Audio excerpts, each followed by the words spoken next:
بسم اللہ الرحمن الرحیم۔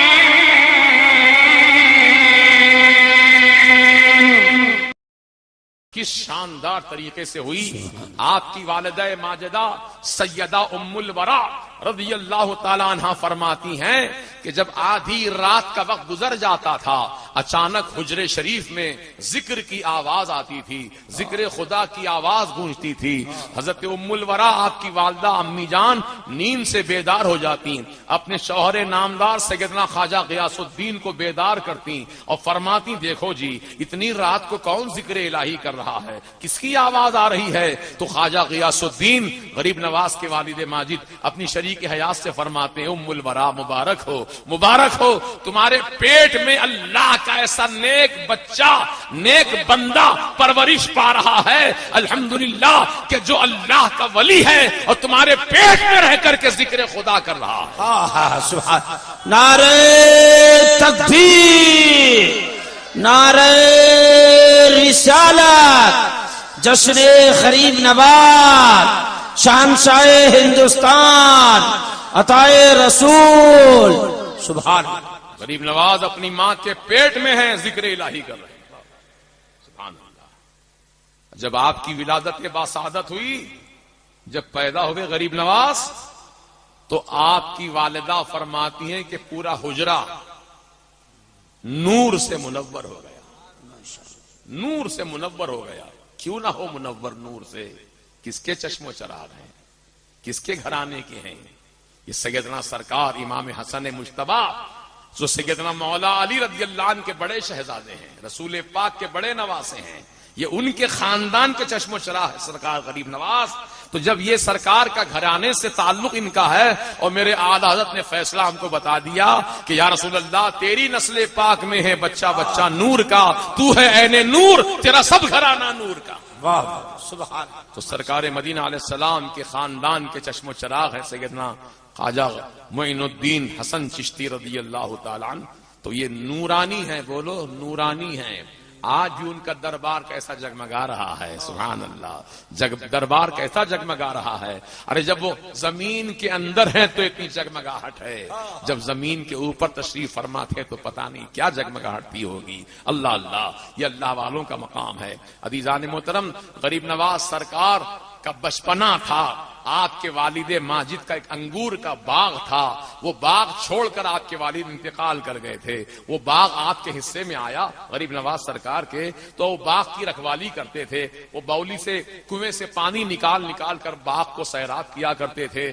ایک دن اللہ کے ایک ولی جن کا نام سیدنا ابراہیم قندوزی رضی اللہ تعالیٰ عنہ ہے، ان کا گزر ہوا، دیکھا ایک نوجوان بچہ، صالح بچہ، جس کے چہرے سے نور کی کرنیں پھوٹ رہی ہیں، لیکن وہ باغ کو پانی سیراب کر رہا ہے، انگور کے باغ کی رکھوالی کر رہا ہے۔ وہ اللہ کے ولی باغ میں تشریف لے آئے، پہلی ملاقات ہو رہی غریب نواز سے، ابراہیم قندوزی رضی اللہ تعالیٰ عنہ کی۔ تو غریب نواز کے اخلاق دیکھو، یہ نہیں پوچھ رہے ہیں حضرت آپ کا نام کیا ہے، آپ کہاں سے آ رہے ہیں، کچھ نہیں پوچھا۔ جیسے ہی اللہ کے ولی کو دیکھا، کیونکہ شان یہ ہوتی ہے ولی را ولی نی شناست، ولی ولی کو پہچانتا ہے۔ وہ جان گئے غریب نواز کا بچپنا ضرور ہے، لیکن جان گئے آنے والا کون ہے۔ تو آپ نے اپنی چادر جو انگور کی ٹہنی میں پھنسا کر رکھا تھا، اس چادر کو نکالا اور فوراً کھول کر زمین پر بچھا دیا اور آنے والے ولی سے فرمایا حضور تشریف رکھیے، بیٹھیے۔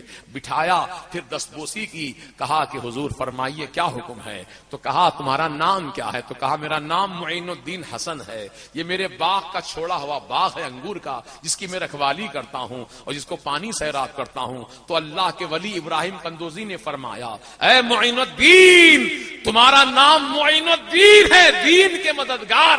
اللہ نے تم کو اس لیے نہیں پیدا کیا ہے کہ انگور کے باغ کی رکھوالی کرو، انگور کے باغ کی تم سیرابی کرو، اللہ نے تم کو اس لیے نہیں پیدا کیا۔ تمہارا منصب تو بہت اعلیٰ ہے معین الدین، تم دین اسلام کو سیراب کرو گے، دین اسلام کی رکھوالی کرو گے، دین اسلام کی آبیاری کرو گے۔ بھائی اتنا سننا تھا، غریب نواز کے دل میں ہلچل پیدا ہو گئی۔ اللہ کے ولی ابراہیم قندوزی نے اپنی جھولی سے سوکھی روٹی کا ٹکڑا نکالا، اپنے منہ میں میں ڈال کر چبایا اور چبا کر کے وہ تبرک غریب نواز کو کھانے کے لیے دیا. آپ نے بشوق کھا لیا.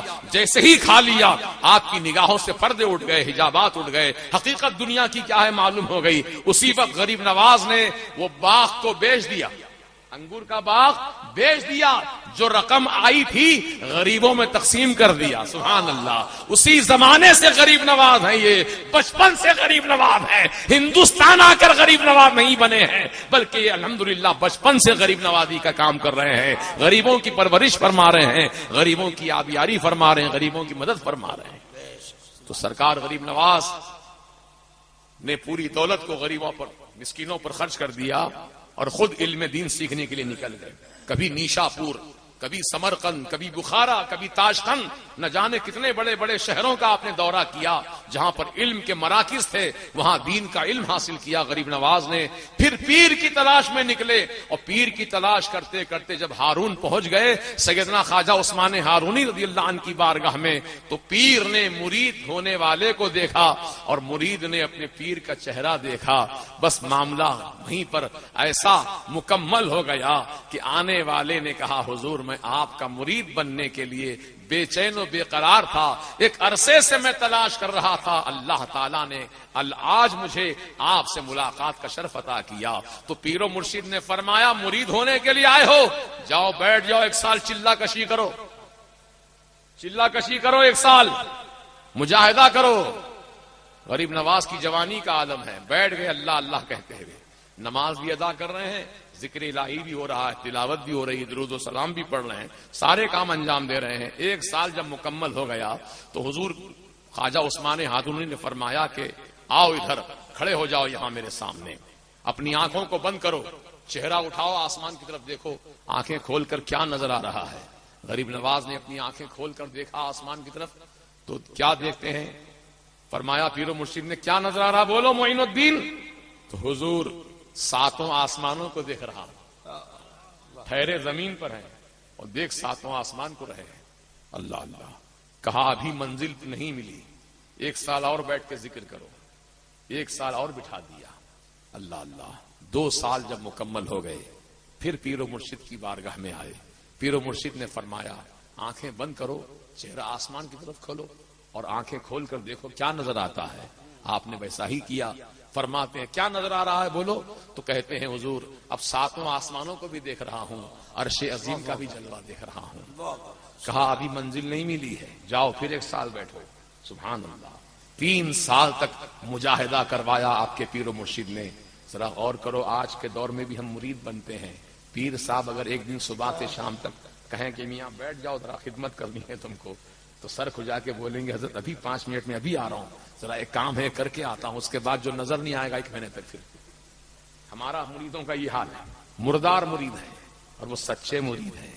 پیر نے کہا بیٹھ جاؤ, بیٹھ گئے, چو چرا کچھ نہیں کی, ہیلے بہانے کچھ نہیں بنائے. 3 سال مسلسل ذکر خدا میں لگ گئے غریب نواز. جب 3 سال مکمل ہو گئے پھر پیر و مرشد نے بلایا, کہا دیکھو آسمان کی طرف نظریں اٹھا کر دیکھو کیا نظر آ رہا ہے. تو غریب نواز فرماتے ہیں میرے پیر و مرشد اب میں 7 آسمان بھی دیکھ رہا ہوں اور اس کے اوپر عرش عظیم بھی دیکھ رہا ہوں, اور عرش عظیم پر اللہ تعالیٰ کے نور کے جلوے بھی دیکھ رہا ہوں. واہ واہ واہ, سبحان اللہ سبحان اللہ. یہ غریب نواز کی شان و عظمت کہ سبحان اللہ, پیر و مرشد منزلیں طے کرا رہے ہیں. مصطفیٰ جان رحمت پہ لاکھوں سلام, شمع بز میں ہدایت پہ لاکھوں سلام.